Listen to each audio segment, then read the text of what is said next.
de maneira particular. Se as sementes ficam ao ar livre, elas serão comidas pelos pássaros ou répteis.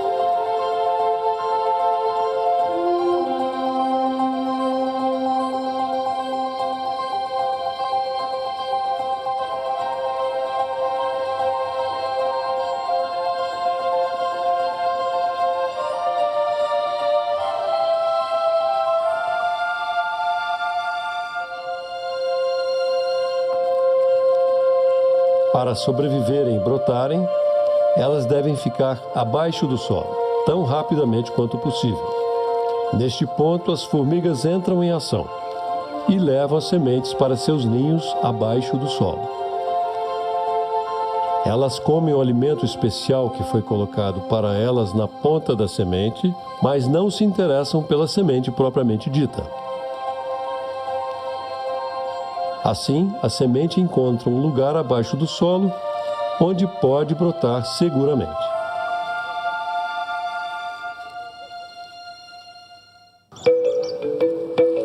As árvores frutíferas seguem um método semelhante.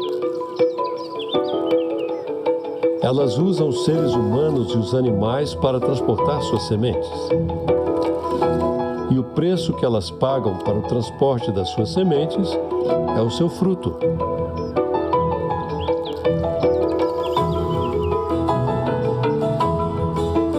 Quando a semente amadurece, a polpa ao seu redor muda de cor e se torna doce e deliciosa.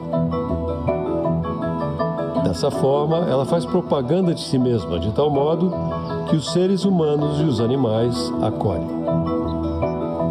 Os pássaros adoram seu aspecto e têm certeza de que ela proporcionará uma festa deliciosa para eles. Neste ponto, pensemos mais uma vez.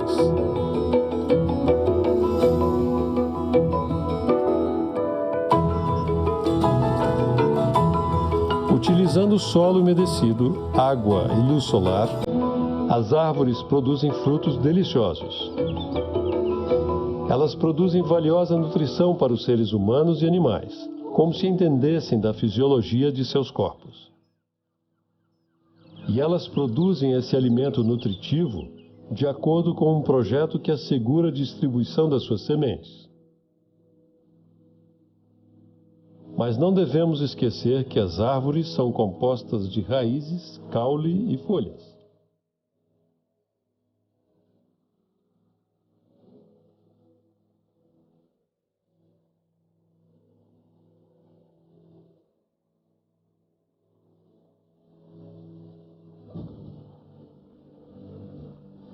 Elas não têm capacidade alguma de pensar ou raciocinar. O fato de que as árvores, sem inteligência nem consciência, podem produzir alimento não só nutritivo, como delicioso para os seres humanos e animais, é uma comprovação da existência de Deus.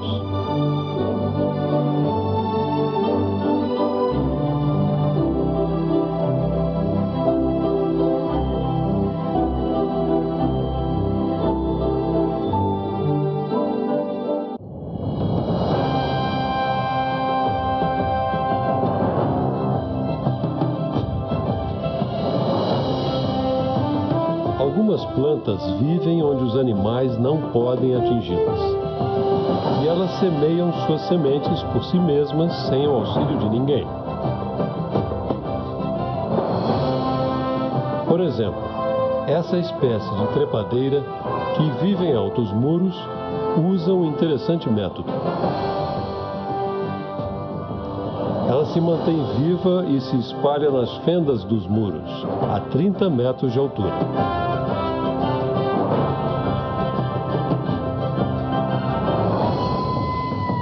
Quando a semente amadurece, as flores caem e surgem as cápsulas com semente.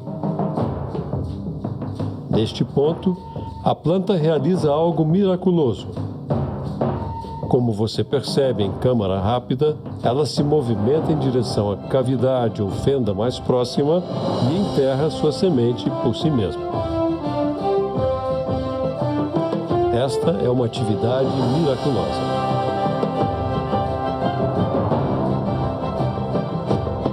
A luz luz do que temos visto, você deve fazer a si mesmo algumas perguntas. Como uma pequena planta, sem inteligência nem consciência, sabe que tem de plantar a sua semente?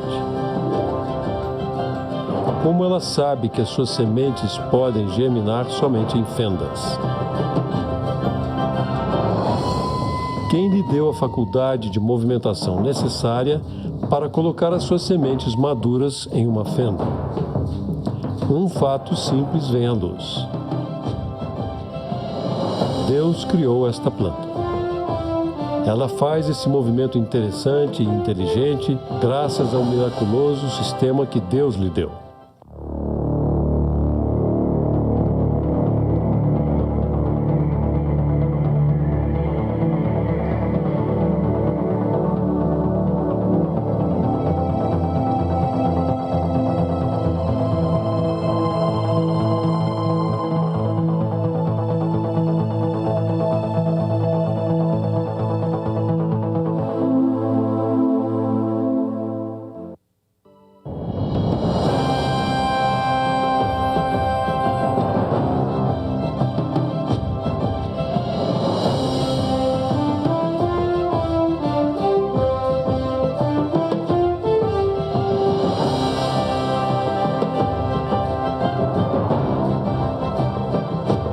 Neste filme, examinamos um milagre que talvez muitas pessoas não tenham percebido: sementes e pólen. Vimos o armazenamento de milhões de páginas de informação em uma frágil semente, flores que guiam insetos, orquídeas que oferecem perfume às abelhas, que usam armadilhas ou que imitam as abelhas.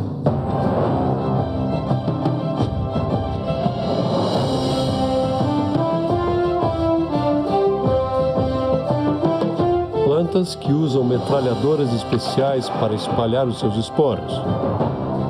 Plantas que usam paraquedas. Plantas com o mais perfeito projeto de asa existente no mundo. Plantas que ligam suas sementes às asas de helicópteros. Sementes que usam explosões.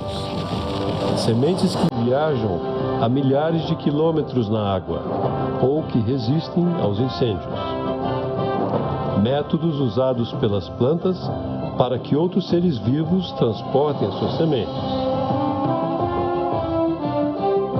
E trepadeiras que plantam as suas próprias sementes.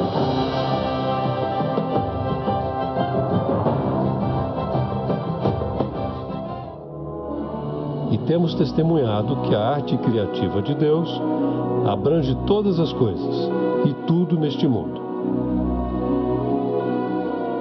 Deus criou tudo nos céus e na terra, e seu conhecimento abrange todas as coisas.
Boa tarde, que bom que você veio, é uma alegria receber você aqui. Depois de você presenciar essas maravilhas da natureza, cabe a pergunta: acaso ou planejamento?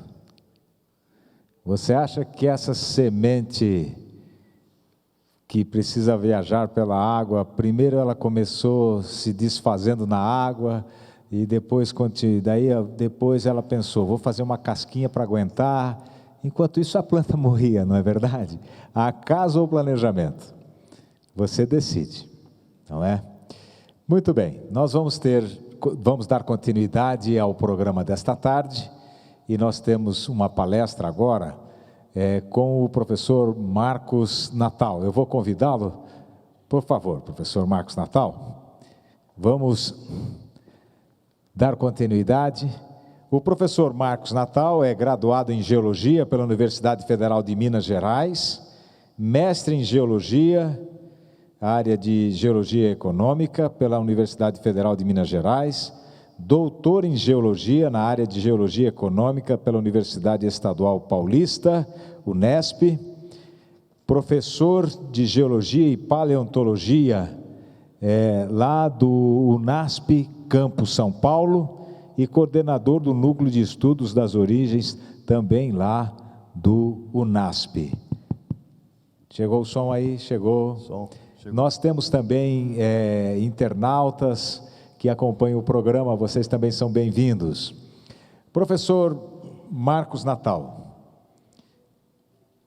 você sempre foi criacionista? Conta para mim aí, para mim e para todos aqui. Não, de certa maneira sim, porque eu fui nascido e criado na igreja, mas eu despertei mesmo para o criacionismo, eu devia ter 16 anos de idade, por conta da sociedade criacionista brasileira, que me fez despertar o interesse em investigar mais, né, e conhecer mais sobre o criacionismo.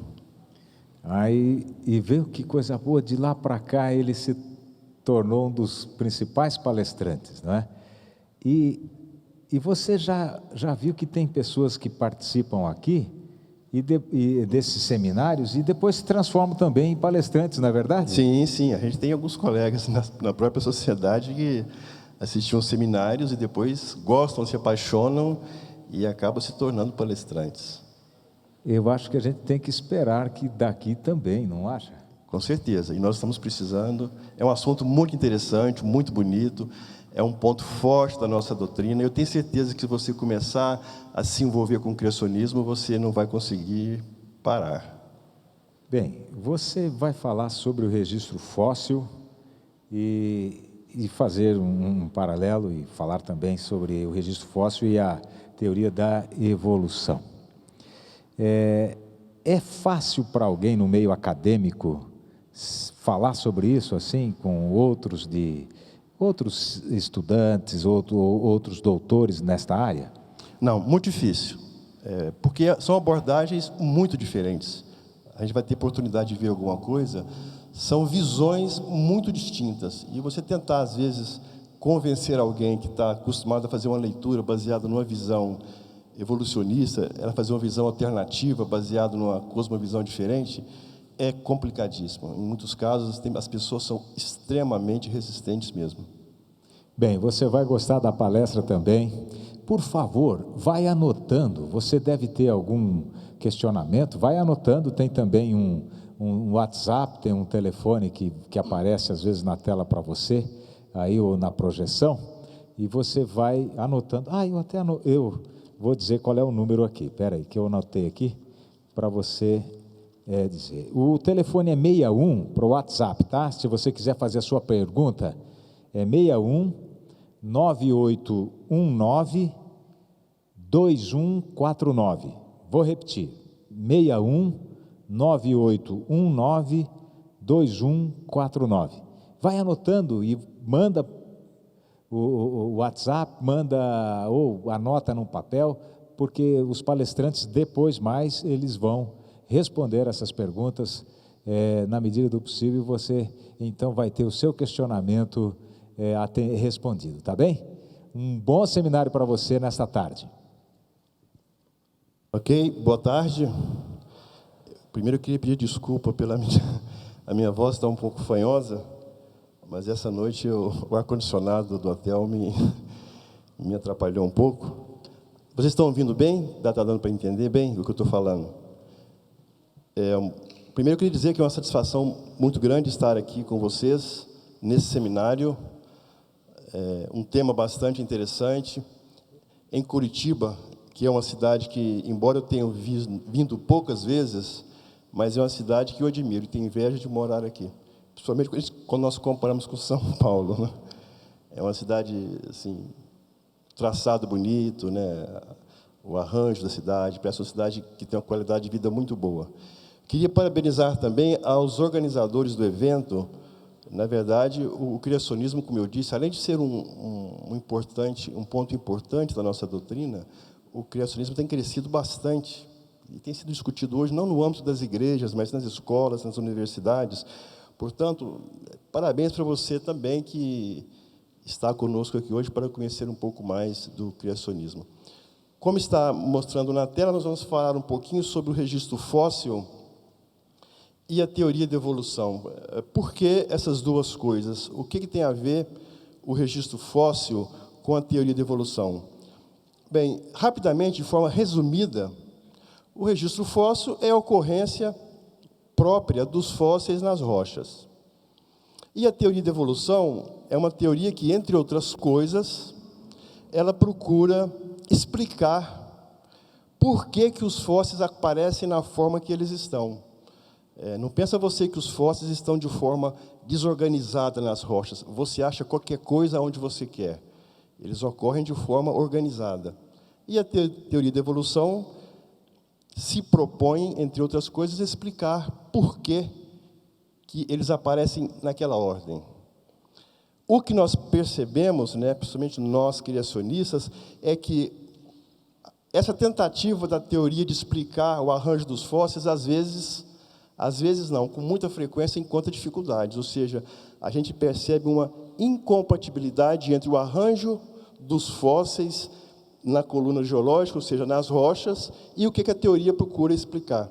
O que a gente vai tentar passar com vocês rapidamente é algumas dessas inconsistências que a gente observa na teoria da evolução para explicar o que nós vemos nas rochas. Eu espero que vocês compreendam alguma coisa. Se houver alguma dúvida, a gente vai estar pronto para poder responder. Eu não sei se está dando para vocês lerem o que está na tela, mas a gente distribuiu a palestra mais ou menos do seguinte: ali no ponto 1, uma noção rápida sobre o que é paleontologia, porque nós vamos falar sobre fósseis, a coluna geológica e o registro fóssil, os pressupostos da teoria de evolução, que vão tentar explicar o registro fóssil, e algumas dificuldades para conciliar o registro fóssil com a teoria de evolução. A gente numerou algumas dificuldades ali.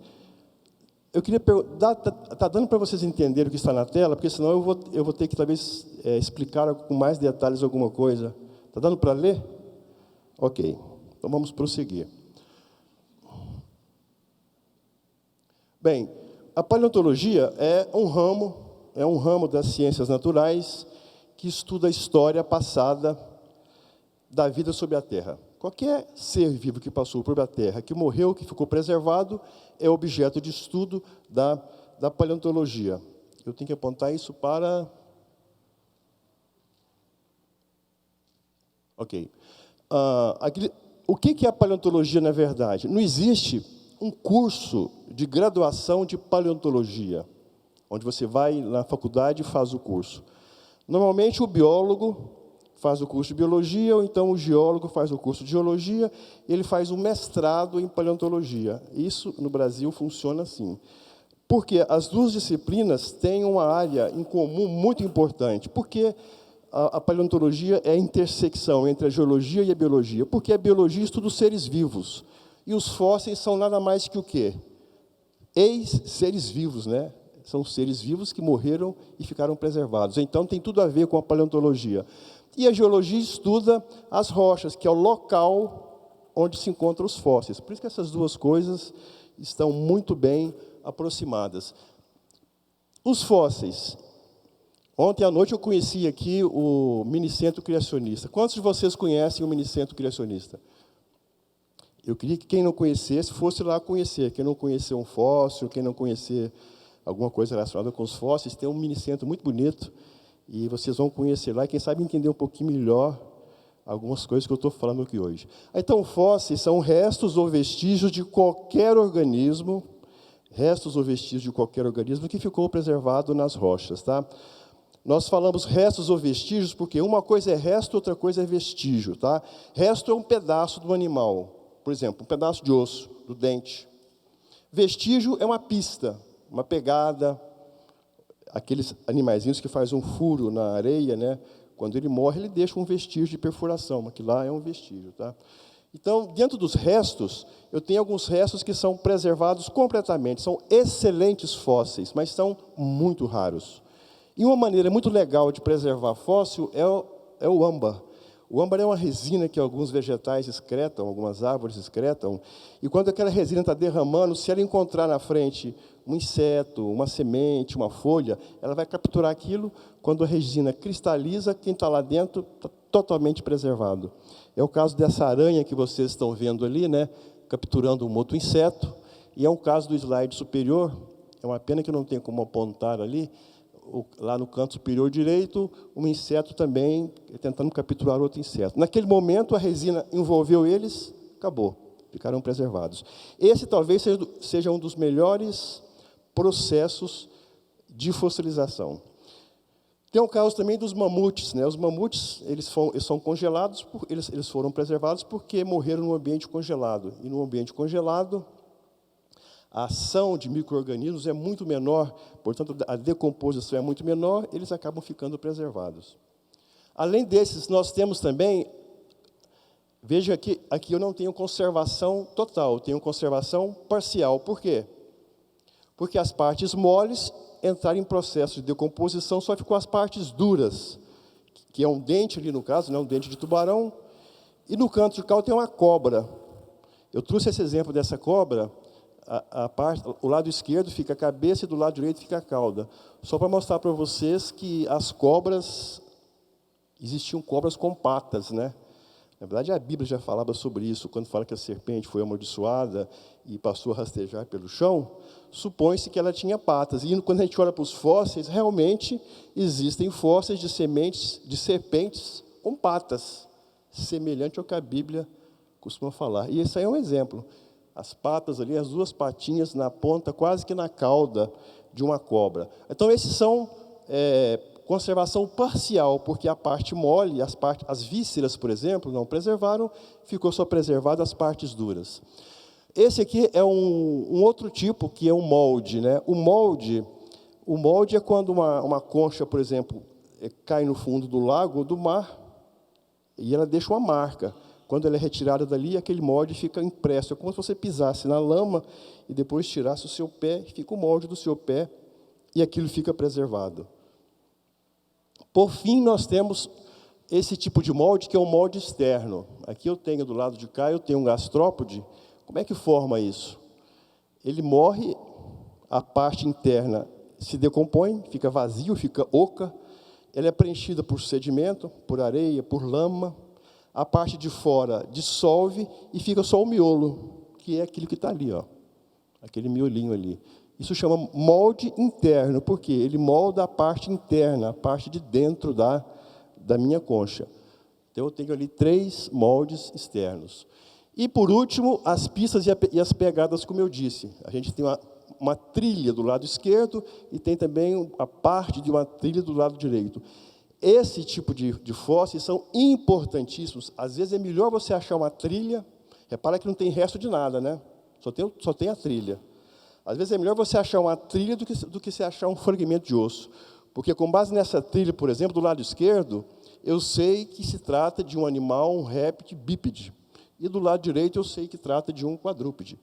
Ali, do lado de cá, dá para me ver as patas laterais. Eu não posso apontar daqui, mas repare que do lado de lá tem a marca de uma pata e do lado de cá tem a marca de outra, que são as 2 patas. Tá? E aqui eu tenho uma única trilha, né, indicando que se tratava de um bípede. No caso, os 2 são dinossauros, né, mas quando eu tenho uma trilha completa, eu consigo estimar a altura do animal, o peso e a velocidade que ele andava. Parece que nem dá para acreditar, né? Só com base naquilo ali, ó, eu consigo estimar a altura da cintura dele. Se eu conseguir estimar a altura da cintura, eu consigo estimar o resto do corpo, e eu sei se ele era muito rápido ou se ele era muito lento, sem pegar em nenhum osso. só usando aquilo ali. Por isso que é muito importante, às vezes, esse tipo de registro. Aqui está um exemplo de como que... Esse é um exemplo simplificado, né? Simplificado de como que os fósseis normalmente se formam. Repare que eu tenho várias etapas ali. Eu tenho a morte, a decomposição, a desarticulação dos ossos, o transporte para algum local, a deposição, soterramento, compactação, soerguimento e, finalmente, a erosão que vai expor ele na superfície da terra. Essas etapas não necessariamente têm que se suceder uma à outra, todas elas. Eu posso passar, por exemplo, da morte, digamos que a fossilização é instantânea, no caso do âmbar, por exemplo, eu passo da morte para a compactação. No caso do âmbar, não tem decomposição, não tem desarticulação, não tem transporte, não tem deposição, eu já parti para a erosão, que vai expor aquela resina. Aquilo ali são todas as etapas. Dependendo do tipo de fossilização, eu posso ter eliminado algumas delas, e esse caso é o caso mais completo. É bom dizer que esse desenho é um desenho visto do ponto de vista evolucionista, né? Nós, do ponto de vista criacionista, isso seria acelerado muitas vezes, porque nós acreditamos que a formação dos fósseis, ou seja, o evento principal de formação de fósseis foi o dilúvio, e que ele foi um evento muito mais rápido do que os processos propostos pela geologia, pela paleontologia evolucionista. Então, seria esse filminho rodado de forma um pouco mais rápida. Bem, e o registro fóssil? É completo? Eu tenho tudo que eu vejo, tudo que vive hoje tem fósseis de tudo que vive hoje? Eu tenho fósseis de tudo que já passou sobre a Terra? Gente, é uma pena que o registro fóssil não é completo, ele não é pobre. Ele não é pobre, mas ele está longe de ser completo, principalmente no nível de espécies. Quando a gente vai descendo na classe taxonômica, quem não é da biologia, talvez pode ter uma dificuldade, mas eu tenho um filo, que é um grande grupo, depois eu tenho a classe, tenho ordem, família, gênero, espécie. Quando eu caio no nível das espécies, o registro pobre é muito pobre. Quando eu falo nos filos, que é o grande guarda-chuva, eu posso dizer que ele é praticamente completo.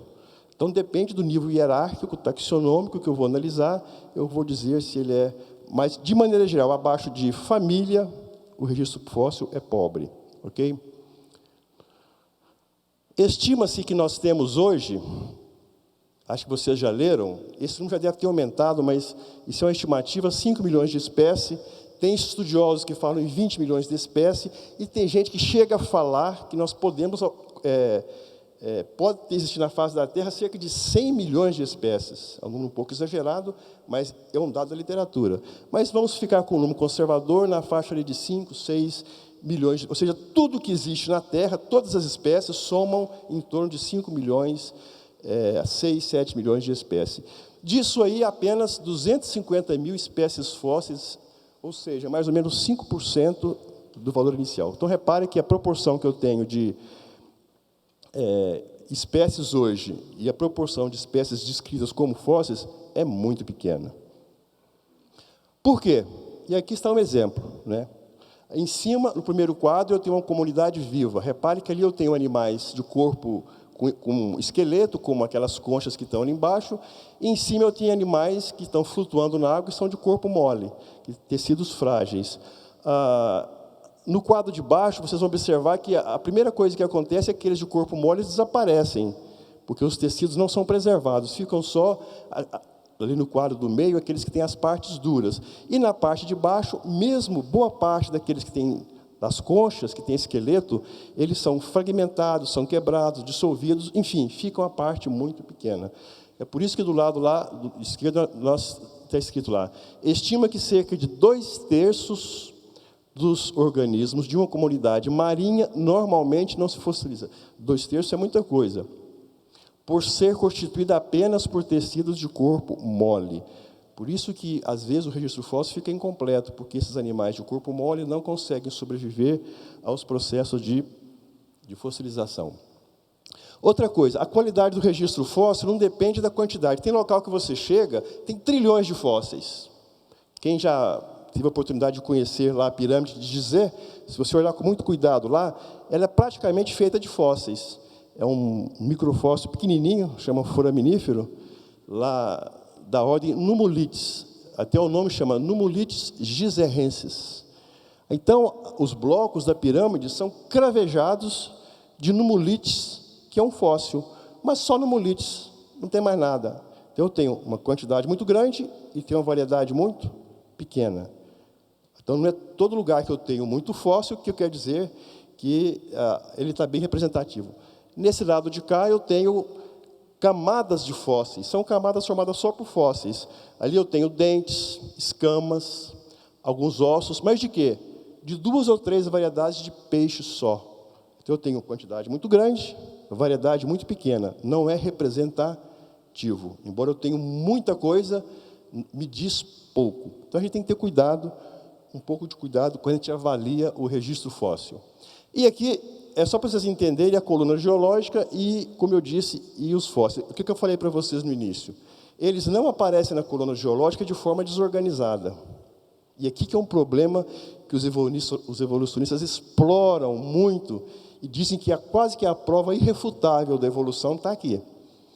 A coluna geológica é uma forma de você representar todas as rochas que estão na superfície da Terra em unidades de tempo, de modo que aquelas que são mais antigas ficam embaixo, ali embaixo, e as mais novas estão no topo. À medida que você vai subindo ali naquela coluna lá, né, eu tenho o Paleozoico em vermelho, o Mesozoico em azul e o Cenozoico em amarelo. E do lado direito eu tenho subdivisões de cada um deles. Então, à medida que eu vou subindo, as rochas vão ficando mais novas. E o que acontece com os animais e com os organismos? Repara que na base eu tenho micro-organismos. Na base aqui, do lado direito. Depois, um pouquinho, eu tenho invertebrados marinhos. Depois eu tenho peixes.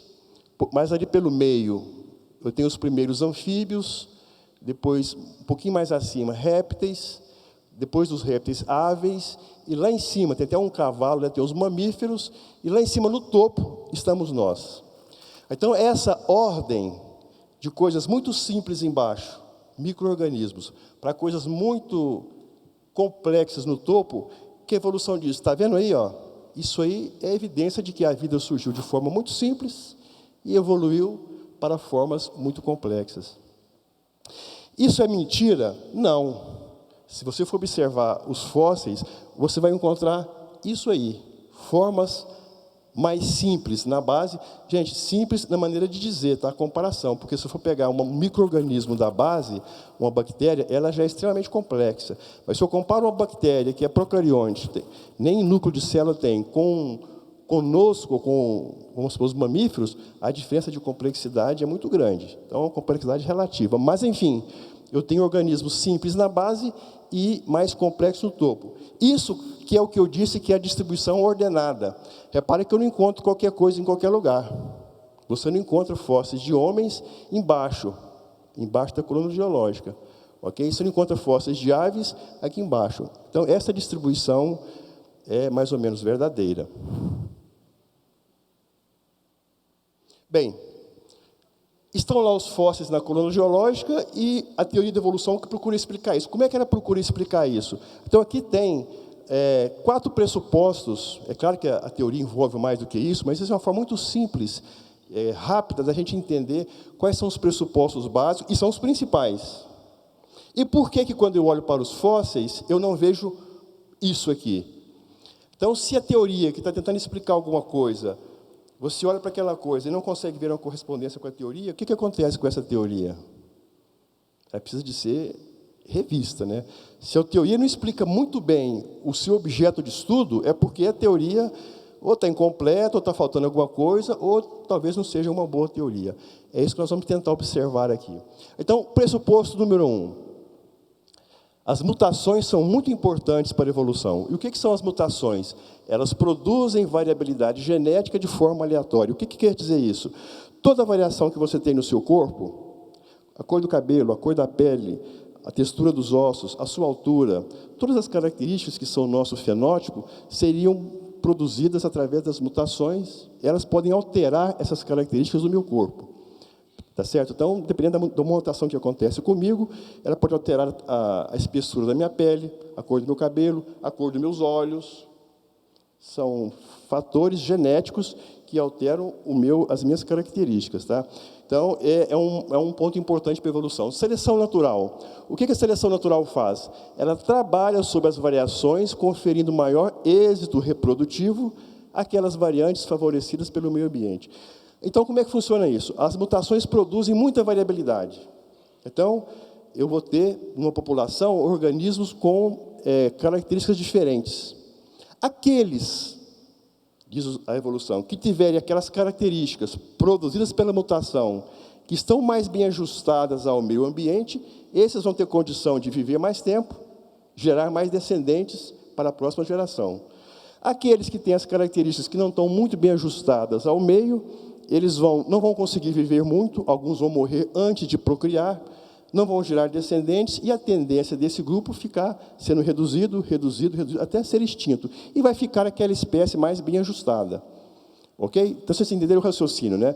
As mutações produzem a variabilidade, que pode ser qualquer coisa, de forma aleatória, ou seja, um animal, quando sofre uma mutação que traz um benefício para ele, vamos supor que um cavalo tem uma mutação que traz um benefício para ele sobreviver em temperaturas mais baixas.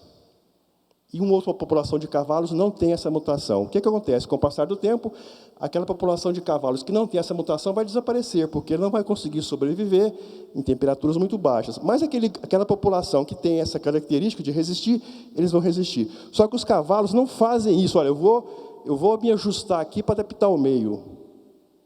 A mutação é aleatória. O organismo que foi beneficiado, ele nem sabe que ele foi beneficiado. Ele simplesmente vai sobreviver naquelas condições que são mais inóspitas para ele.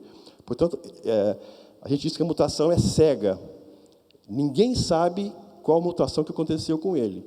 Ele só vai ter o beneplácito ou azar de ter recebido aquela mutação. Ou vai continuar por muito tempo, ou vai ser extinto em pouco tempo.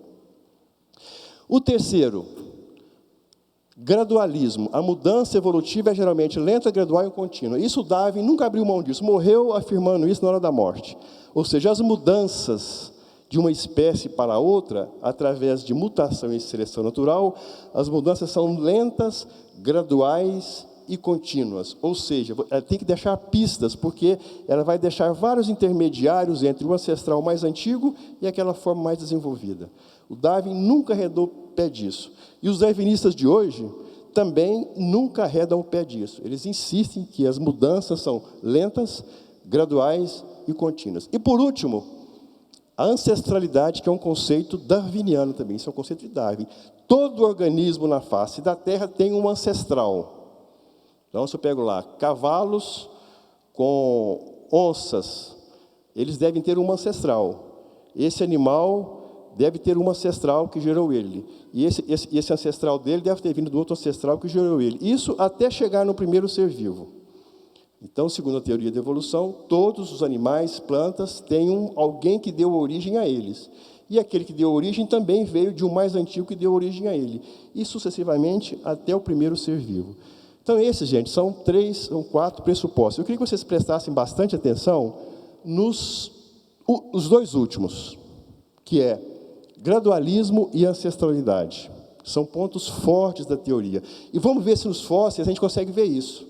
Gradualismo e ancestralidade. Se eu ver bem, a teoria está validada. A gente diz corroborada. Se eu não vejo, é porque eu tenho que estudar mais um pouco essa teoria, ou então arrumar uma teoria melhor. Ok? Esse é um autor que vocês conhecem, talvez esse é mais darwinista do que o próprio Darwin, né, que é o Richard Dawkins. Ele é daqueles que, como eu disse, insistem, né, entre outras coisas, que as mudanças são muito lentas, graduais e contínuas. E aqui são alguns livros de divulgação do Dawkins. Bem, vamos ver então aqui alguns exemplos que nos indicam, que nos permitem a aplicação da teoria. O primeiro que nós costumamos estudar, esse aqui é um exemplo já bastante conhecido, acho que boa parte de vocês já viram falar sobre a explosão do Cambriano. O que quer dizer isso? A explosão do período Cambriano. Gente, o Cambriano está aqui embaixo. Quem consegue ver ali de verde? A primeira faixa é o pré-cambriano e depois logo tem um cambriano. Tem uma seta marcando ali, né?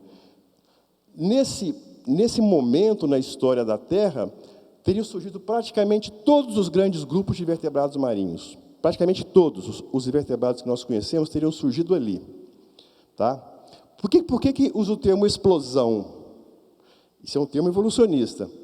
Porque como para os evolucionistas a Terra tem 4,5 bilhões de anos, os 10 milhões de anos que ocorreu isso aí é uma fração de tempo muito pequena, por isso que fala, foi um evento muito rápido.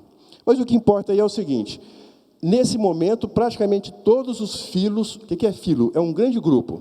Os equinodermas são um filo, os corais, um outro filo, os artrópodes, um outro filo, um grande grupo de animais. Todos eles surgiram nesse momento, tá? Ali no final do Cambriano. Aqui estão alguns exemplos de animais, principalmente no Canadá. Os melhores fósseis vêm desses dois locais, no Canadá e na China, desse período, do Cambriano. Então, a gente tem vários exemplos de invertebrados marinhos que surgiram nessa época aí, ok? Aqui, só para a gente entender, o que realmente aconteceu na base do Cambriano. Então, eu marquei aqui embaixo, né, o Cambriano, e ele tem um zoom, uma faixa verde, mostrando em detalhes o que aconteceu. E lá em cima, eu tenho vários organismos. Eu tenho lá anelídeos, eu tenho as estrelas do mar, selenterados, eu tenho moluscos, eu tenho lá equinodermas, braquiópodes, são invertebrados distintos. Reparem que todos eles surgiram ou próximo daquela faixa verde de lado ou dentro dela. Os 35 filos surgiram praticamente ao mesmo tempo. Agora, reparem que abaixo eu só tenho linhas pontilhadas. Dá dando para ver no desenho, não é isso? Abaixo do surgimento de cada um, que são as pontinhas, né, as pontinhas de baixo, abaixo das pontinhas de cada grupo, eu só tenho linhas pontilhadas, até chegar aqui no suposto ancestral comum, que eu tenho um pontinho só. O que quer dizer essas linhas pontilhadas? É que eu não tenho fósseis, eu não tenho nada. Então, aqui, de cara, eu não consigo confirmar dois princípios do darwinismo. O primeiro, a ancestralidade. Quem que foi o ancestral desses grupos que estão aí? A gente não sabe. Você pode perguntar isso para qualquer paleontólogo. Pode perguntar sem medo. Onde estão os ancestrais dos corais com os equinodermas? Pode perguntar sem medo. Ele não vai te falar, porque ele não tem resposta para isso. Pode perguntar, pode falar para o seu filho que está na universidade, perguntar para o seu professor que não tem resposta, né? Onde estão os ancestrais dos moluscos com os gastrópodes, ou com os artrópodes? A gente não sabe. Então, aí a teoria não pode aplicar. E outro ponto, lembra do gradualismo? As mudanças são lentas, graduais e contínuas. Portanto, entre cada um desses grupos, eu teria que ter os intermediários entre o ancestral e a forma mais evoluída. Porque a mudança é lenta, gradual e contínua. Então, eu tinha que ter lá um gastrópode, que é meio gastrópode, que é meio não sei o quê, que parecendo com um coral, até virar um coral. Eu tinha que ter os passos intermediários. Mas aqui eu não tenho. Eu tenho só linhas pontilhadas. Portanto, nesse caso aí, o gradualismo e a ancestralidade você não pode confirmar. Então, a teoria não pode ser aplicada no caso da ocorrência e do surgimento dos grupos de invertebrados marinhos. Não dá para você usar a teoria da evolução para explicar isso. Vamos subir um pouquinho mais. Origem dos vertebrados, um pouquinho logo acima. Os vertebrados teriam surgido um pouquinho acima ali, logo depois, no final do Cambriano. Esse livro aqui é um livro muito bom. Quem puder ler, embora ele é da década de 90, o autor dele é professor lá na Universidade de Paris, não é criacionista, não é nem assim simpatizante, né, do criacionismo, mas ele é antidarwinista. Ele combate, contesta as afirmações do Darwin com respeito à teoria da evolução. E olha o que ele diz com respeito ao surgimento dos vertebrados. Veja que nós falamos dos invertebrados, né, no Cambriano. Vamos ver agora sobre os vertebrados. Olha o que ele diz no livro dele. Não existem fósseis que conduzem gradualmente, eu até sublinhei a palavra gradualmente, dos cordados aos vertebrados. Os primeiros vertebrados já possuíam crânio e ossos calcificados. É porque os cientistas falam que os cordados, que são invertebrados, que tem aqui na porção superior do corpo, a notocorda, né, um tubo neural, eles seriam supostos ancestrais dos vertebrados. Mas você não encontra no registro fóssil nenhuma evidência disso. Esse livro aqui é o livro de paleontologia usado em todas as universidades brasileiras. Se você for aqui eu não sei se aqui na Universidade do Paraná tem curso de geologia, eu acho que tem sim. Se você for lá na aula de geologia, de paleontologia, você vai estudar esse livro aqui. Ele é adotado em todo o Brasil, o autor dele é o Ismar, ele é professor lá na Universidade Federal do Rio de Janeiro, e essa aí é a última edição do livro. E olha o que está escrito lá no livro. Não há fósseis no registro geológico que possam esclarecer como ocorreu a transição entre os subfilos urocordados, cefalocordados e vertebrados. Portanto, se existiu uma transição, é só teórica. O próprio autor está dizendo que, se você vai mexer com os fósseis, lá você não encontra algum representante que possa fazer esse elo aí entre um e outro. Só para a gente entender melhor isso, em cima está o filo dos cordados, né? E embaixo os 3 subfilos, urocordados, cefalocordados e vertebrados. Ali no canto superior direito eu tenho um exemplo, né, de um urocordado, que são as assídeas, só para vocês conhecerem.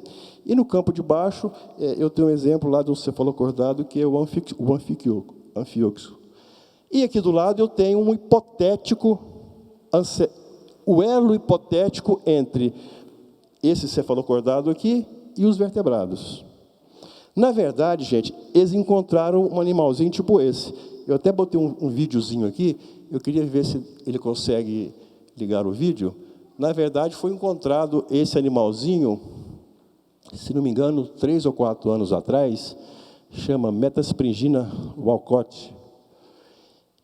Esse animalzinho aí seria, com base nesse animalzinho aí, veja que, se for observar as características dele, isso aqui como é que eu diz, é uma montagem, né? Um produto de uma interpretação. Ele aparece como fóssil. Você não sabe como é que a largura que ele era, a espessura, você tem o tamanho dele certinho.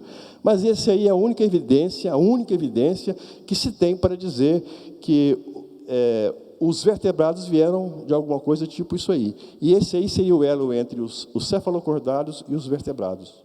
É praticamente nada para você fazer uma formação tão grande quanto essa aí. Mesmo porque esse animalzinho pode ser um monte de outras coisas do que ser um ancestral dos vertebrados. Portanto, é por isso que o livro diz, você não tem nos fósseis registro de alguém que possa dar origem para os vertebrados.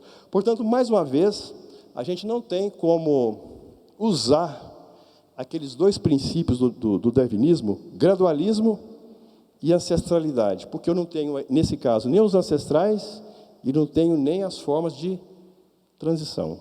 Então, de novo, para invertebrados não vale, e para vertebrados a teoria tem problemas. Vamos ver um caso mais em cima, vamos falar um pouquinho de plantas.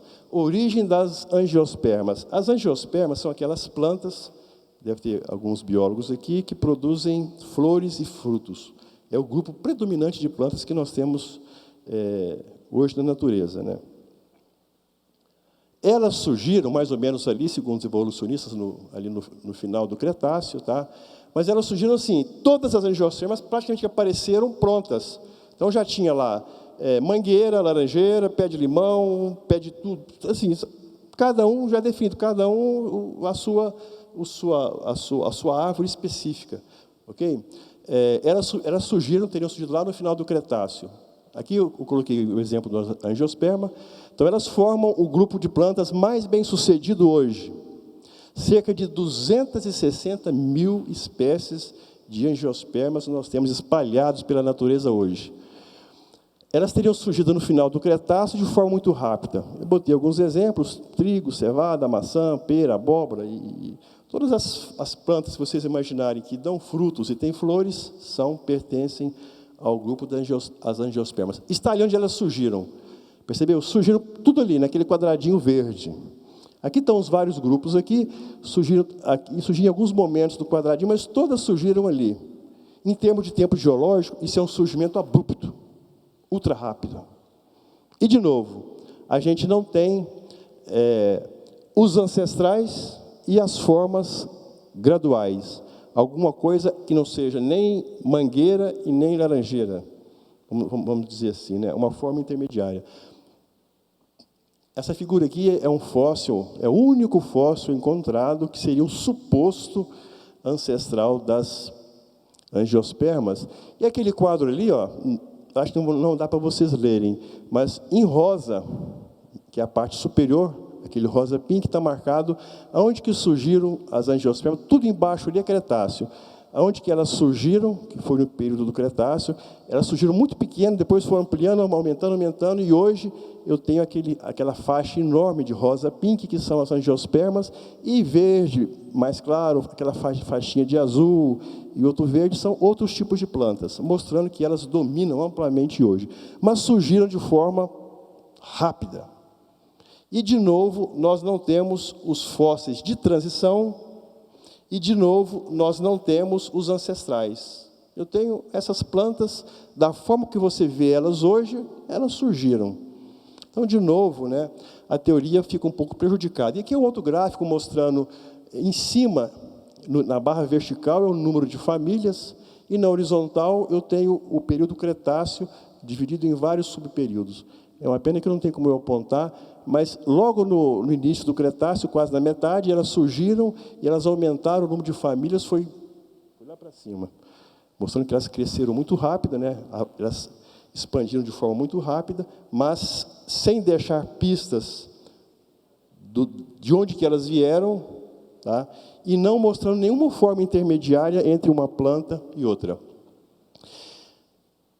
Aqui nós temos no caso dos mamíferos, e é talvez, acho que o nosso último exemplo. Então, nós falamos dos invertebrados marinhos, falamos dos vertebrados, falamos das plantas com flores, e agora os mamíferos. Os mamíferos, a gente dividia ele com respeito ao tipo de reprodução, nos placentários, os marsupiais e os monotremados. Não é isso? Quem é biólogo dessa área que conhece, os placentários são aqueles que desenvolvem no útero da mãe, envolvidos pela placenta, né? Os monotremados, eles põem ovos, como o ornitorrinco, e os marsupiais são aqueles lá da Austrália, né, que ele é praticamente desenvolvido numa bolsa externa, desenvolvida, né, na parte externa do corpo da mãe. Então, são as três formas de mamífero. Mas, principalmente no caso dos placentários, eles surgiram todos ali no Paleoceno. E, de novo, se vocês for ver ali, aquelas barras escuras começam praticamente no mesmo local. Vocês estão vendo ali, ó. Para baixo eu só tenho coisas pontilhadas. Ou seja, eu não tenho quem é o ancestral, eu não tenho como ligar nenhum deles ao ancestral, e eu não tenho formas intermediárias. Todos eles ou são veados, ou são elefantes, ou são rinocerontes, ou são...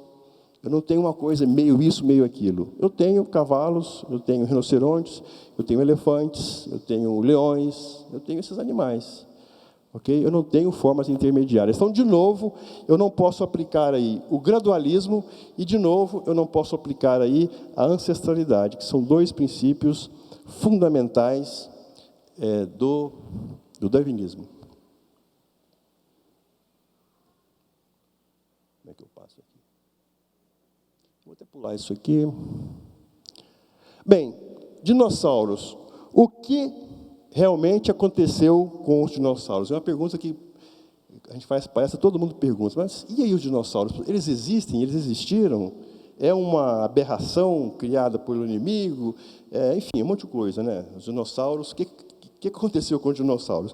Existem várias hipóteses, né, para a origem dos dinossauros. Essa hipótese aqui, não sei se dá para vocês lerem, eles teriam chegado atrasados na arca, né? A arca saiu e eles chegaram e morreram, porque Noé embarcou, eles chegaram atrasados e pereceram.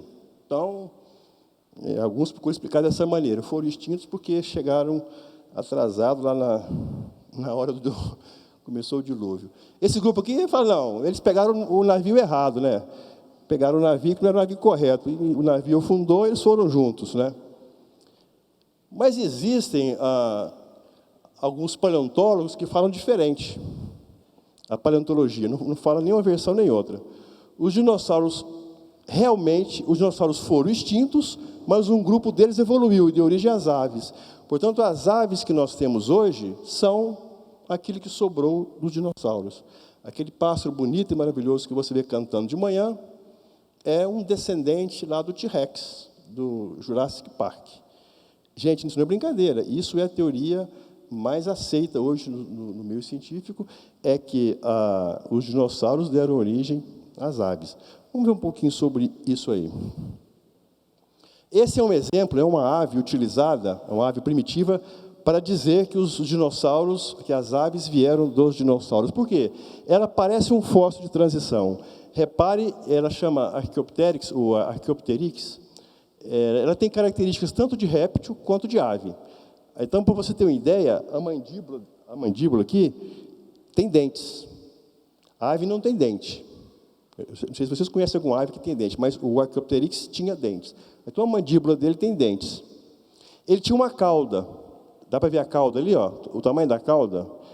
A ave não tem cauda. A ave, né, tem as penas ali, mas não é uma cauda óssea. Então, a ave não tem cauda. Ele tem as garras, que são das aves, e tem penas, a marca das penas. Então, ele teria característica de réptil e de ave.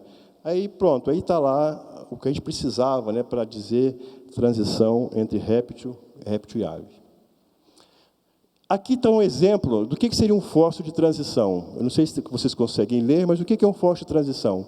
São fósseis que apresentam caracteres morfológicos intermediários entre dois outros grupos fósseis. E eu mencionei a mandíbula com dentes, as garras e a cauda óssea do Archaeopteryx. O que acontece aí, pessoal, é o seguinte: de acordo com a teoria, quanto mais próximos são os grupos de animais que eu estou analisando, menos chance de eu ter um intermediário. Então, se eu estou falando, por exemplo, vamos pegar no caso aqui, leões e leopardos, são grupos próximos. A chance de eu encontrar um intermediário ou um ancestral deles é muito pequena, porque eles são próximos. Eu vou tentar mostrar num gráfico.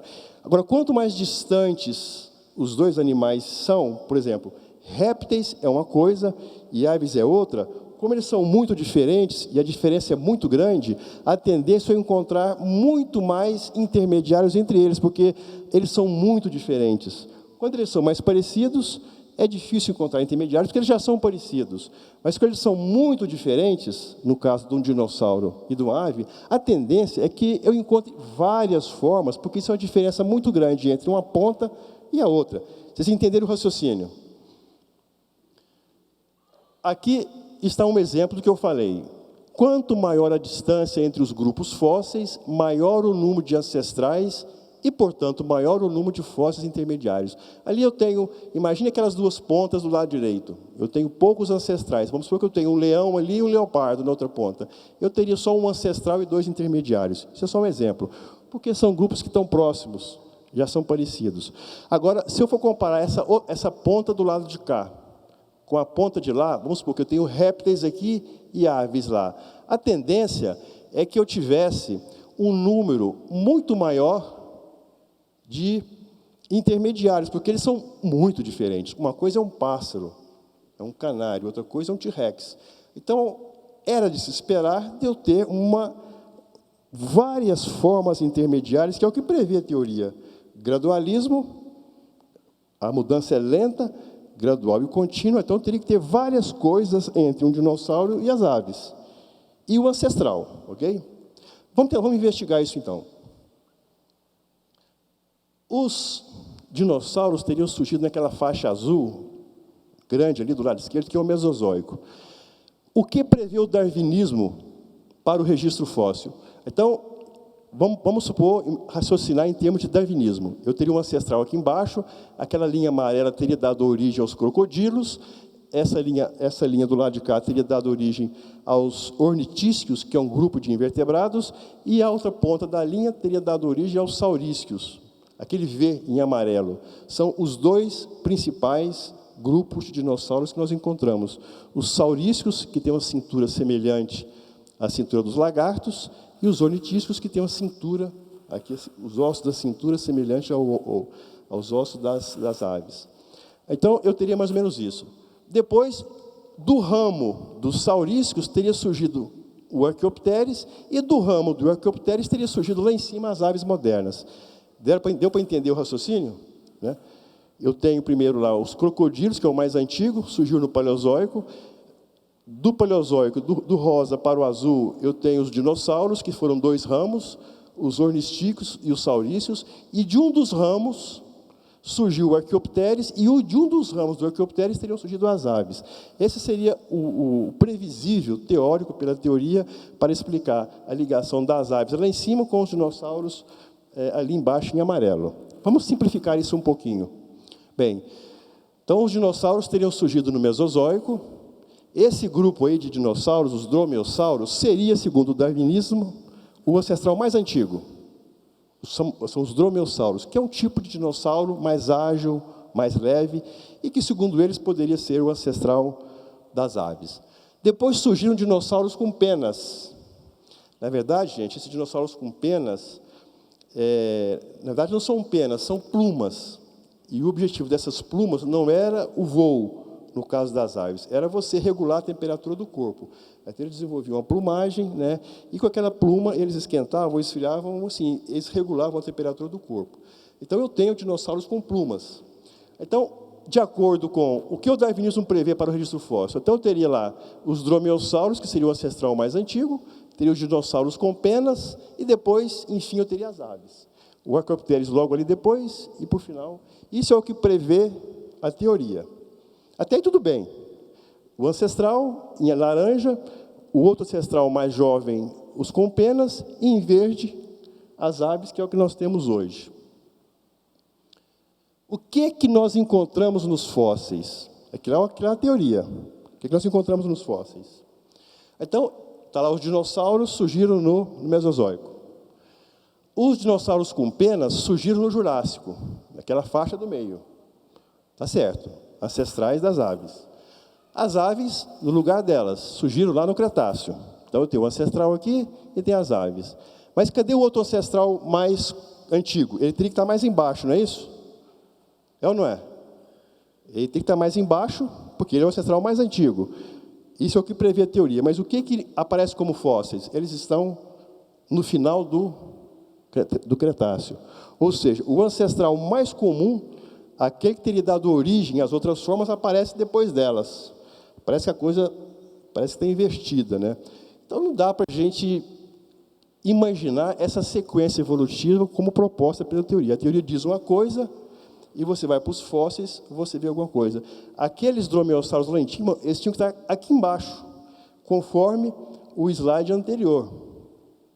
Eles estão lá embaixo. Eles são os mais antigos, os intermediários e as aves. Isso é o que mostra a teoria. Quando eu vou para os fósseis, eu vejo isso. Ok? Resumindo, muitas aves são encontradas em rochas do Cretáceo inferior. Está marcado lá, a parte de baixo do Cretáceo. Vocês não vão conseguir ler isso aí, né? Deixa eu voltar aqui. Muitas aves são encontradas em rochas do Cretáceo inferior. A ave fóssil mais antiga, que é o Archaeopteryx, é encontrada intermediariamente abaixo do Jurássico. Então, ali está o Archaeopteryx, que seria a ave mais antiga. Tá? Depois, ancestrais do Archaeopteryx, como os dinossauros com penas, estão logo acima, tá certo? É a seta branca. Então, tem o Archaeopteryx, que é mais antigo, os com penas, e depois o conjunto todo das aves. E aqui, opa, o que aconteceu aqui? O ancestral mais antigo, como os dromeossauros, eles estão lá em cima. É o que eu mostrei na figura anterior. Então, eu tenho os dinossauros com penas surgiram primeiro, e aqueles que deram origem aos dinossauros com penas aparecem depois no registro fóssil. Portanto, uma coisa é o que diz a teoria, e a outra coisa é o que diz o registro fóssil. Conclusão: a distribuição das aves fósseis e de seus ancestrais é praticamente oposta ao que prevê a teoria, ou seja, ao que prevê o darwinismo.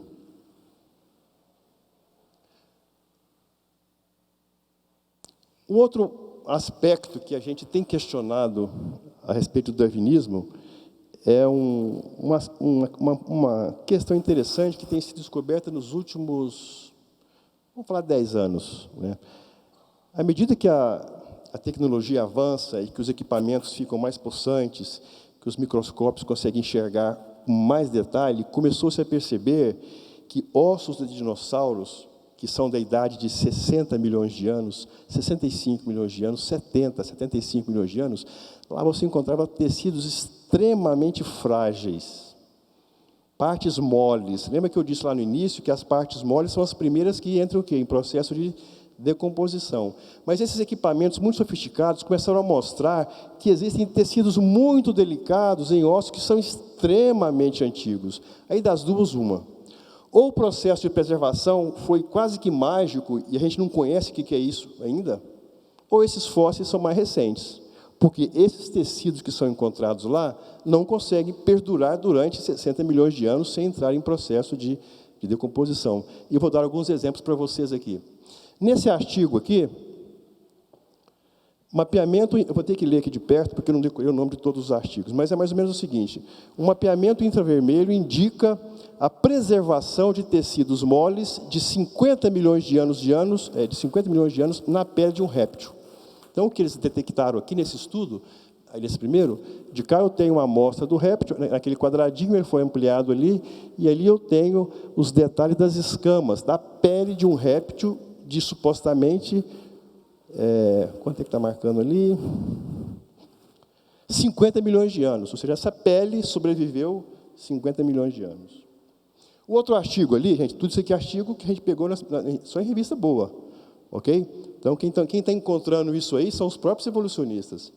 Seção através da pele de um dinossauro psitacossauro da China, mostrando a arquitetura complexa das fibras. Então, eu tenho ali o animal ali, de onde foi retirado a amostra.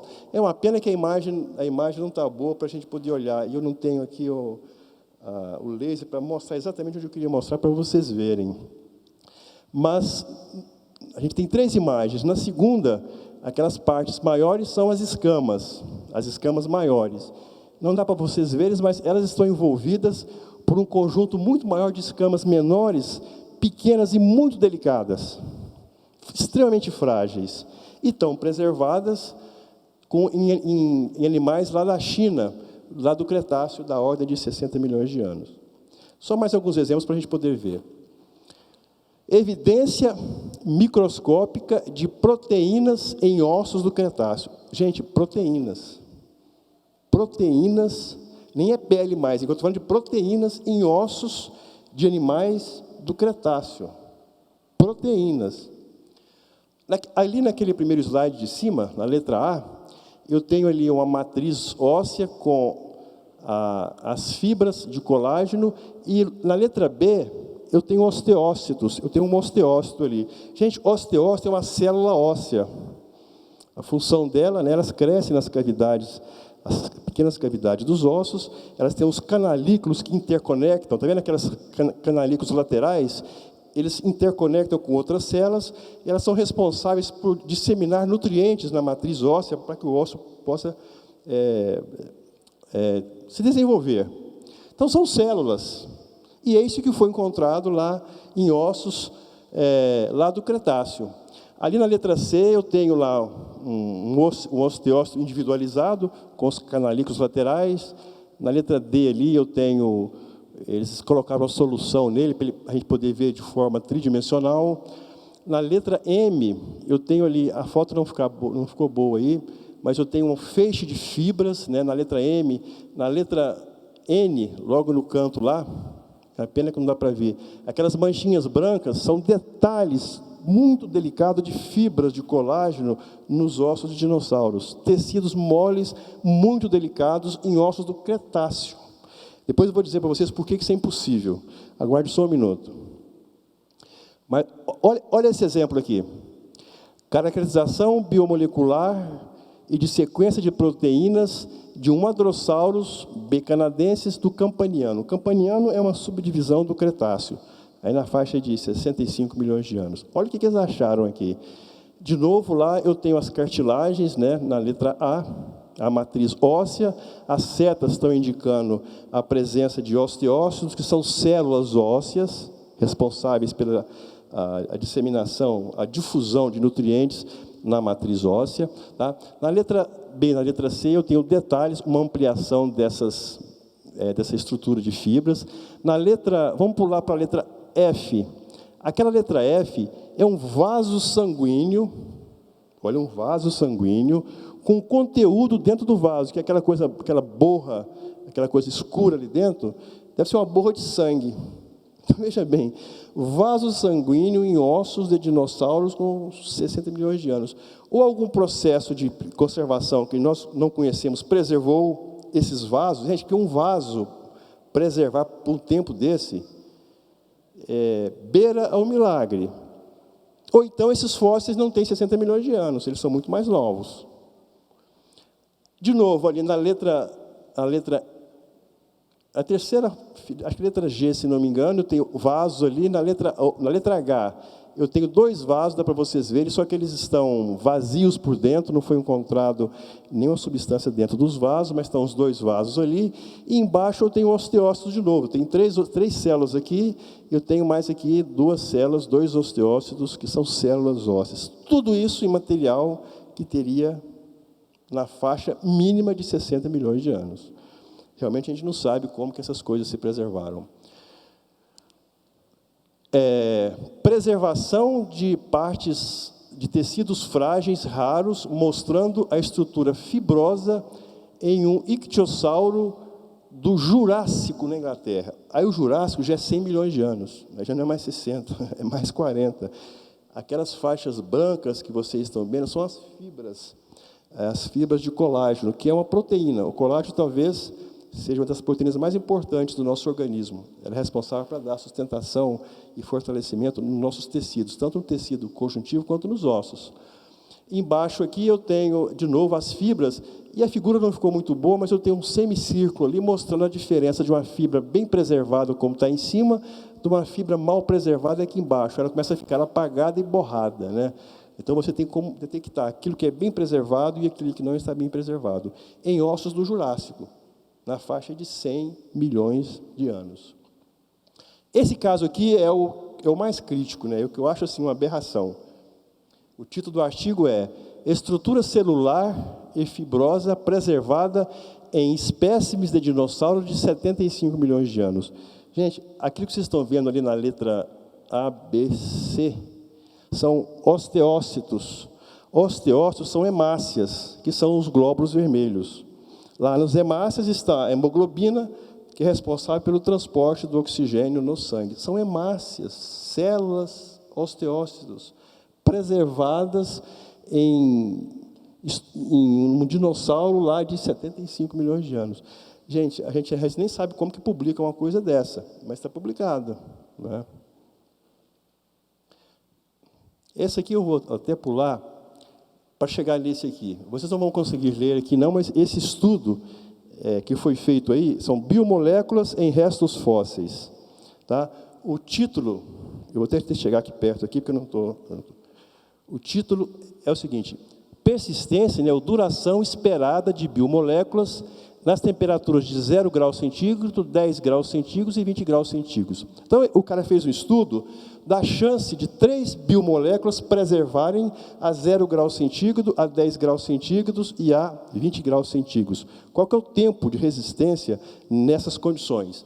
A primeira molécula que ele usou, que é a de cima, é o DNA, a de baixo está no meio, é o colágeno, e a de baixo é a osteocalcina. O DNA vocês sabem, já conhecem. O colágeno eu falei que é uma proteína, talvez uma das proteínas mais comuns no nosso organismo. E a osteocalcina é uma proteína não colaginosa, ela é responsável pela mineralização dos nossos dentes e dos nossos ossos. Ela controla a cristalização do cálcio para formar os ossos e formar os dentes. Portanto, ela é uma proteína um pouco mais resistente. Agora, veja a chance de durabilidade dessas 3 macromoléculas em 3 temperaturas diferentes. Eu vou ter que chegar aqui, porque a 0 graus centígrado, que é a primeira... nós temos 4 colunas. Olha para a segunda, vocês não vão enxergar. Mas a 0 graus centígrados, 125 a 0 graus centígrados, portanto, totalmente congelado, o DNA duraria na faixa de 125 mil anos, o DNA. Se eu passo para 10 graus centígrados, ele já vai durar somente 17 mil anos, cai de 125 mil para 17. E se eu passo para 25 graus centígrados, cai para 2.500 anos. Então, à medida que eu vou aquecendo, a chance de preservação vai diminuindo drasticamente. Isso no caso do DNA. No caso do colágeno, a 0 graus centígrados, ele pode durar, segundo o trabalho, 2.700.000 anos. É porque os números ali estão multiplicados por 1.000. Aqui não dá para ver lá na tabela, é uma pena. Mas o colágeno, a 0 graus centígrados, resiste 2.700 milhões de anos. A 10 graus centígrados, ou seja, a 10, 180 mil anos, já baixou. E a 20 graus centígrados, 15 mil anos só, o colágeno. E a osteocalcina, que é o mais resistente, talvez a proteína mais resistente, a 0 graus centígrados, portanto congelada, ela poderia resistir 110 milhões de anos, a 10 graus já cai para 7 milhões e 500 mil anos, e a 20 graus centígrados só 500 mil anos. Então, isso aí, esse estudo feito por evolucionistas, mostram o tempo estimado de duração dessas micromoléculas, macromoléculas. Agora, percebe o seguinte, quanto mais eu aumento a temperatura, o que acontece com o tempo de duração? Cai drasticamente. O que é mais interessante nisso tudo é que isso está fossilizado. E para fossilizar, a temperatura deve chegar não a 10 ou a 20, ela chega a 100, 150, até 200 graus. Então, a pergunta que a gente faz é o seguinte, se a 20 graus centígrados, o tempo estimado de duração cai para velocidades tão pequenas, o que vai acontecer quando eu chegar a 100 graus centígrados, um DNA, um colágeno ou uma proteína? Será que ela resiste 200 graus centígrados durante 60 milhões de anos? Das duas, uma. Ou é um método de preservação que nós não conhecemos ainda, ou então esses fósseis são o quê? Muito mais novos. Exatamente isso. Mas está publicado nos trabalhos, quem quiser me procurar, eu posso mandar a cópia desses trabalhos para vocês. Bem, algumas conclusões para nós encerrarmos. Apesar das inúmeras tentativas de se enquadrar os achados fósseis numa sequência gradual e contínua, o gradualismo continua inconsistente com o registro fóssil. Não dá para você olhar para os fósseis e olhar para a teoria e dizer, essas duas coisas correspondem. O surgimento brusco dos metazoários lá na base do Cambriano e a ausência de ancestrais comuns dificultam uma interpretação evolucionista gradualista, porque nós não vimos lá nem os ancestrais, nem os intermediários. Então, não tem como usar o darwinismo para explicar a explosão do Cambriano. O surgimento rápido de grupos taxonômicos diversos no registro fóssil, como eu falei, as plantas, os invertebrados marinhos, os vertebrados, os mamíferos, é incompatível com a evolução lenta, gradual e contínua, conforme proposto pela teoria sintética, que é o sinônimo da teoria moderna, do neodarwinismo, que é a teoria de evolução como aceita hoje. E, por fim, a presença de tecidos moles em fósseis supostamente muito antigos, como os dinossauros, é incompatível com o tempo esperado para a preservação desses tecidos. Bem, gente, o que nós tínhamos para expor para vocês é isso aí. Aqui estão os sites de interesse em assuntos de criacionismo, que vocês podem procurar. Ali embaixo tem o e-mail da Sociedade Criacionista Brasileira com os contatos. Muito obrigado.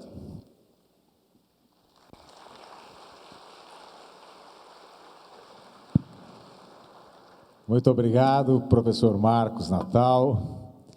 É uma palestra muito interessante. E você vai vendo ao longo dessas palestras que dizem coisas por aí que não são bem como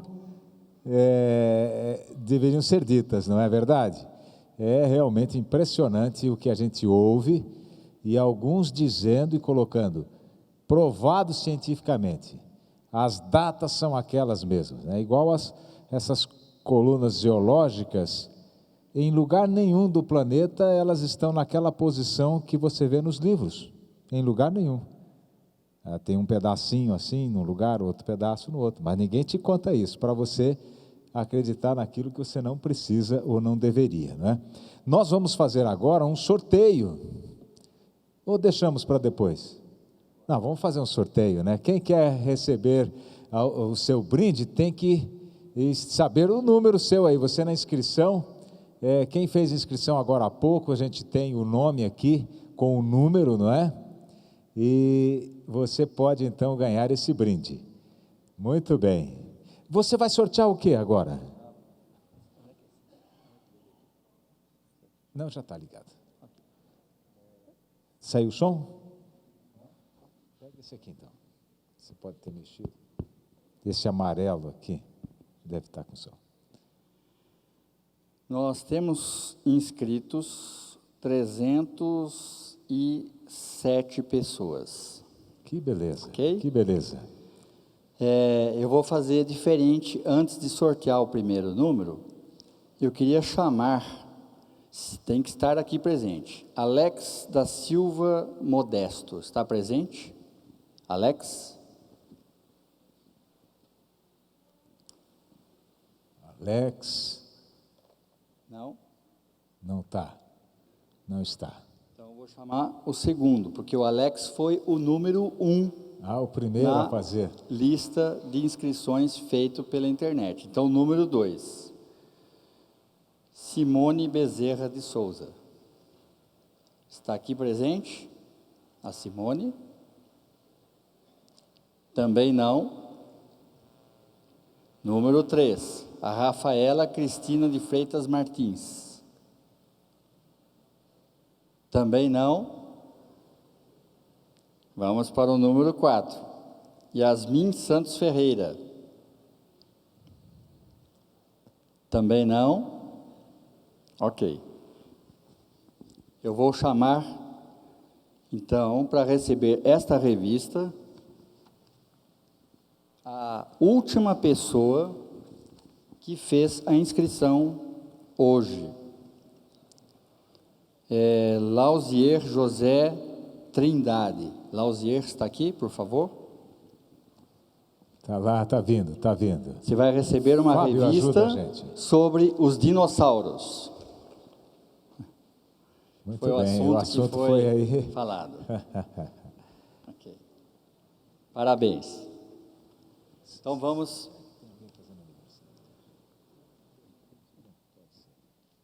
então aos números a serem sorteados. Eu vou sortear, começando por esse DVD que foi passado hoje pela manhã. Acho que vocês viram aí sobre o voo das aves, né? Então, estarão concorrendo todos os números daqueles que se inscreveram através da internet e os que fizeram aqui. Mas tem que estar presente no auditório para poder receber o presente, o brinde, ok? A regra nossa é esta. Então, são 307 pessoas que estarão concorrendo. Vamos lá, primeiro número. Número 1, não estava que não pouco. está aqui presente. 203. 203. Quem é o 203? Está aí? 203. Jennifer, o sobrenome meio complicado. Formankevski, acho que é isto. Jennifer, está aí? Não? Ok. Então vamos para mais outro número. 93. Olha no seu os primeiros crachá, números olha tem aí. no seu crachá. No seu crachá tem um número. Seu número. Vamos ficar perto da mesa Perto para da você mesa apoiar, para ter o né? suporte aqui. Aí Isso. vai mais rápido. Número 93. Juliano Rodrigo Miller. Está aí, Juliano? Eu acho que você então vai chacoalhar Isso, vamos lá. essa com boca digital aí. 67. Está presente? Tiago Bittencourt? Também não. Próximo número. 50. Vilmara de Oliveira? Está presente? Não? Está ali, está ali, está Está ali, lá, está vindo ok. ali. Está vindo ali. Parabéns.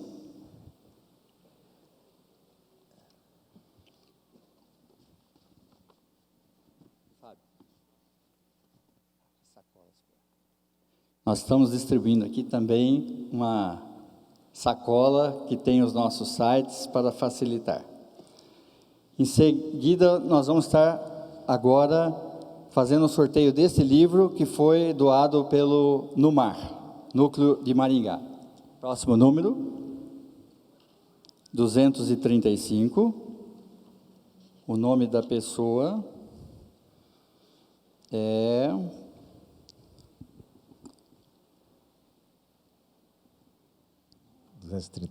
Vamos ver se eu consigo ler aqui. Darcy Oliveira Martínez. Martínez é o Darcy. Está o aí? Darcy, que é o diretor Presente. do Minicentro aqui. Esse livro eu acho que não deve ter. Bom, Irmão ele Darcy aqui, está ele presente? Está trabalhando aqui, tá? Ele está aqui, sim. Não está presente? Não, é o Darcy. Está lá atrás. Está lá. Ok. O próximo livro, sobre o profeta Daniel, cientista Sir Isaac Newton e o advento do Messias. Um livro muito interessante. Newton conhecia as profecias de Daniel. E você conhece? Se você misturar criacionismo e profecias, você terá a sua fé fortalecida, o seu conhecimento bíblico muito fortalecido. Pode acreditar. Ele escreveu esse livro em 1733. Vamos lá, o número 152. Adriane Costa. Adriane Costa está presente? Não. Próximo número 164. Patrick Garcia Donati. Também não. As suas chances estão aumentando. Próximo número 161. Yara Miller dos Santos. Está ali a Yara. Yara, ok.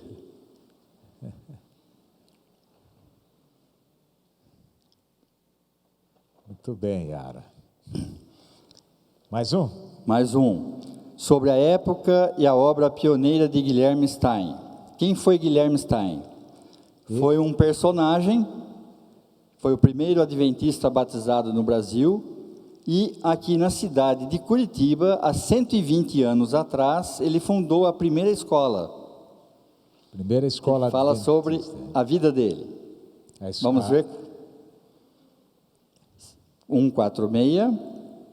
Gabriel Correia Prado. Está aí?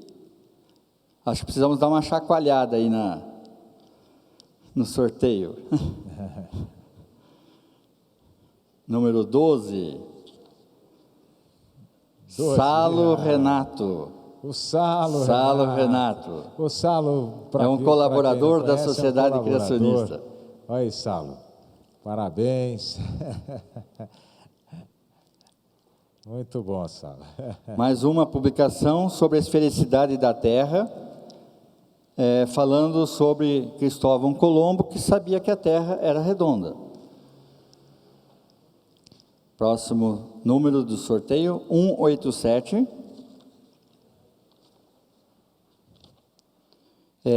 Cícera Sandra Joaquim Nascimento. É esse o nome? Não está presente. Mais um. 274. 274. Thaíse Guedes. Thaíse Guedes está presente? Está levantando lá. Está ali, Fábio. Está vindo ali. Mais um livro, Os Mistérios que Confúcio Não Resolveu. Antigos ideogramas revelam intrigantes fatos em comum com as escrituras dos hebreus. É um livro fantástico. Ontem já teve sorteado um do Gênesis, né, com os chineses também, e esse é outra obra muito bonita, muito interessante. Vamos ver quem... 276, é esse? 276.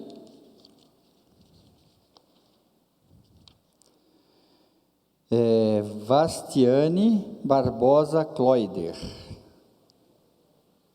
É esse o nome?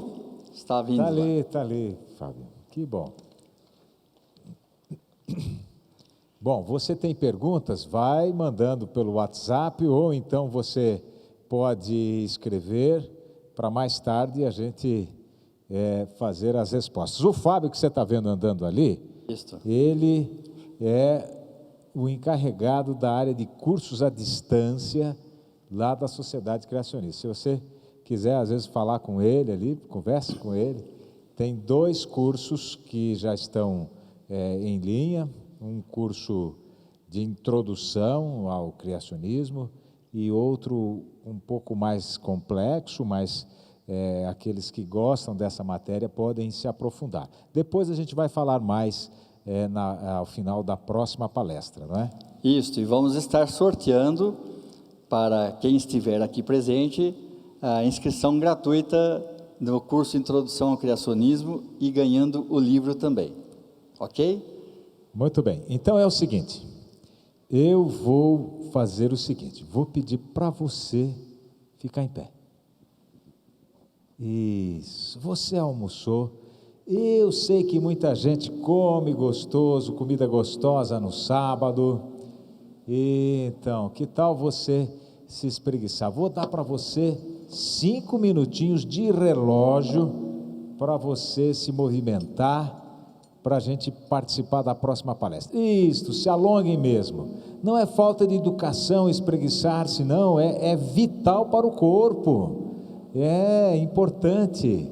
O sangue chega nas regiões em que está faltando uma boa oxigenação, isso é bom, tá bem?